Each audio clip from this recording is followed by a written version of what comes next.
Well, good morning, everybody. Hope everybody's doing well this morning. It's Tuesday morning, 8 o'clock. It's God story time. We have been getting a lot of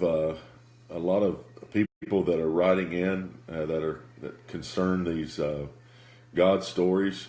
We've had a lot of people that have been writing us where they're getting delivered, getting set free, and it's been humbling. It's been very humbling. We've had a lot of folks that have told us that they've really seen the Lord in a completely different way.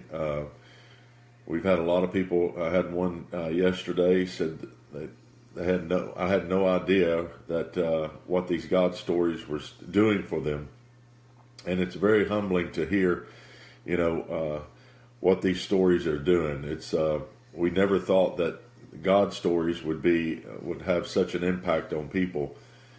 I'm hoping to make these God stories a book one day. I've been really thinking about that, and maybe put them in a chronological book that we could maybe have them in our hand to be able to study them and be able to have them as a life guide.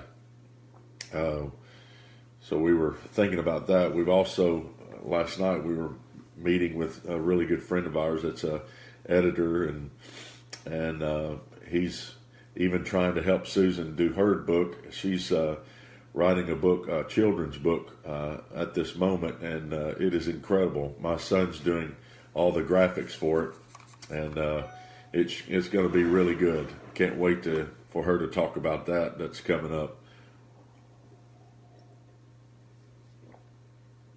But I want to thank everybody that has been following us for all of your encouragement and all the testimonies that we've had with as far as deliverance of the mind and being able to understand Jesus. It has been incredible.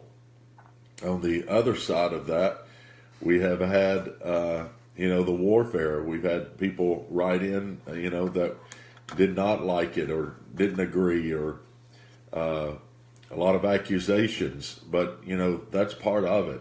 We have if you're going to follow Jesus and if you're going to do good in this world, the doing good in this world will rile up the enemy, and it will bring its head out. And we've had a lot of that as well. But if you know me, I sometimes will confront those that are, that do rise up because it's hurting others. But most of the time I don't. Most of the time the Lord will always tell me to keep my mouth shut, because it's Him that's doing the work. Because if you really think about it, when you're doing good, or when you're doing a good work with the Lord, and the enemy riles its head, it's because the Lord is doing a good work. But a lot of times when the enemy riles its head while you're doing the good work, you want to tend to handle the enemy, when he starts to come up, when he starts to rile up. And even the Lord, during this time of persecution didn't do that, because through His crucifixion and the persecution that He went through, and the Lord stepping into those courts where they were prophesying and slapping Him, even He didn't even say a word. And because He was that good work, He was that manifestation of the power that was causing all that stuff to manifest. So why would He have to actually say anything when His whole life was saying it all? Because He was that good work, and He manifested that stuff so that they could see what kind of issues that they had against a good life, because that's what He was offering them, was life. And I'm praying that that these God stories are offering people some type of more of a good life into Jesus Christ. And I want to talk about particularly that this morning, about His crucifixion. And because I was taking there years ago, I didn't go there, as far as on my own or by my own spirit. I was actually in prayer at one point, and I myself had gone through and have gone through and probably are going to still go through crucifixions, as far as verbal crucifixions, betrayals, and that nature, because that's just part of the Lord. But in this part of my life, back in the older days, my younger days and older days, the Lord was really showing me things of what He did at the crucifixion through His Word. But I never thought that I never thought a man could be taken there in the Spirit, and I didn't realize that everything God does is eternal. So everything He did and everything He's doing and everything He will do is always going on. And I was taken to the place when He was crucified. And it was not a fun scene for me. It was actually terrifying. When the Lord took me to the whipping post, I just found myself immediately there, having to smell the stench of the air. I was able, somehow He was able to allow me to smell the demonic smells that were going on the air. He was allowing me to see the demonic activity that was around Him. I can't tell you how terrifying and how sad it was. I wanted to do something really bad for the Lord. I wanted something to happen to get Him out of the situation, because what it looked like, to put it in earthly words, it looked like He was a small puppy backed up into a corner with terrible wolves around him, and He had no way out. He was stuck. He'd gone so far to the point to where now he can't turn back, and now he's surrounded by wolves. And here's this little sheep or little puppy, can't go anywhere, and he's laying down his life for the wolves, and so that they can be saved. Of course, a lot of people would not like that, because wolves are people that sometimes that look like righteous people, but they're really clothed in demonic. They're demonic folks clothed in righteousness, false righteousness. And what they did to Him, they thought they were doing the right thing. They thought they were just doing their job. But man, doing your job or thinking you're doing the right thing is sometimes the wrong thing. But all of us have those issues. Sometimes we all think that we're doing the right thing, but really crucifying the Lord again, especially if we do things against our brothers and sisters and think that we're right. If there's anything that has any kind of kill, steal, and destroy in it, even if you think it's right, it's the enemy.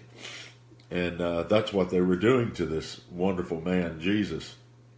And I was having to stand there and watch this go on. And they were mocking Him.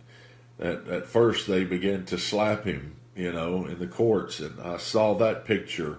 And I'll even read it to you. It says in Luke 22, it says, "Now the men who held Jesus mocked Him and beat Him, and having blindfolded Him, they struck Him on the face and asked Him, 'Prophesy, who is the one who struck you?' And many other things they blasphemously spoke against Him." And He didn't even speak a word, because, He was that work. He was the one that was manifesting all of this hidden demonic stuff that was in these people and in these courts. And I realized as I was watching these things, even though I wanted to do something to help him, and I was weeping because he looked like he was so weak. He looked like, I was thinking, why aren't you doing something about this? I never realized that it was this bad, because you're reading, when we're reading the Bible, we're thinking it's a great story. But if you were there, I can imagine, I can understand why Peter cut off the man's ear. He wanted to do something for his Lord, and that's the way I was feeling. I wanted to do something about how they were cursing him, and then I wanted to do something for him while they were whipping him.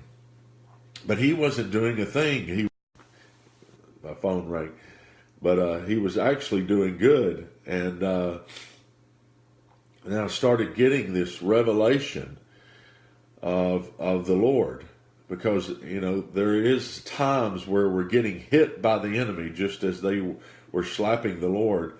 The enemy still is slapping that image of God, which is us, because God made man in his image, and the reason you get hit a lot is because he's an enemy. Every time he has to look at humanity, he has to look at the Lord. He has to look at the image of God, and so he's constantly trying to mar it, even still today. He's still trying to mar our consciousness. He's still trying to mar our life, and if you're getting attacked, it only confirms that you're more like him. And but I didn't realize that at this time.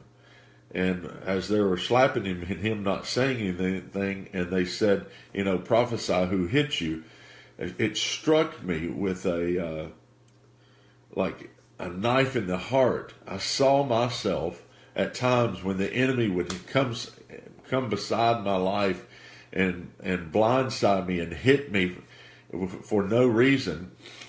The first thing that I would hear is that I've got to find out where this is coming from and why this is going on.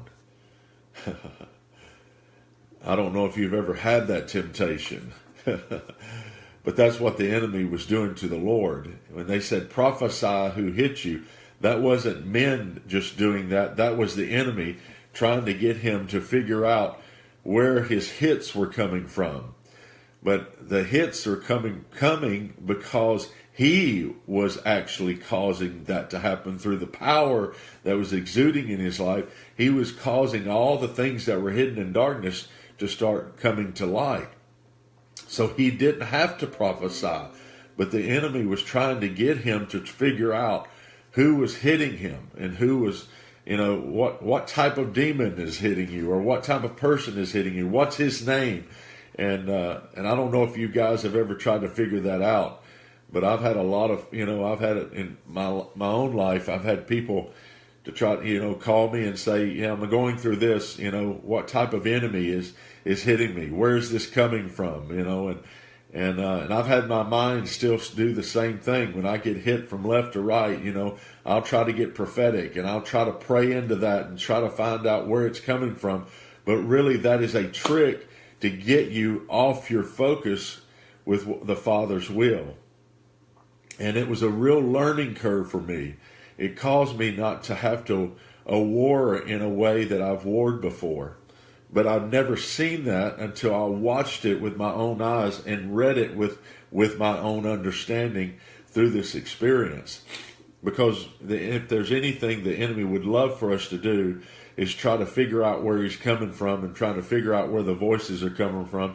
And we think that if we can figure out where it's coming from, call it out by name, like they said, who struck you, call it out by name, we can bring it down. But we don't realize that is an actual trick to get you in the enemy's territory, because you're following the enemy instead of following the Lord Jesus Christ. And when I saw this and it struck me, I started weeping, because I realized even myself at times in my life was disobeying the Lord. I found myself focused on the Lord, following the Lord, and things happening in my life, and I was in such a great mood, and I was going after God, and I was having spiritual things and wonderful things happening just like Jesus' life. And then the enemy just came along and just sideswiped me. And the reason I figured it out, that the enemy, the reason he's sideswiping me is because I am doing the Father's will, and my sideswipings is the confirmation that I'm on the right track, and I've got to keep on that right track instead of going after the enemy. But I didn't realize that this time until after I experienced this.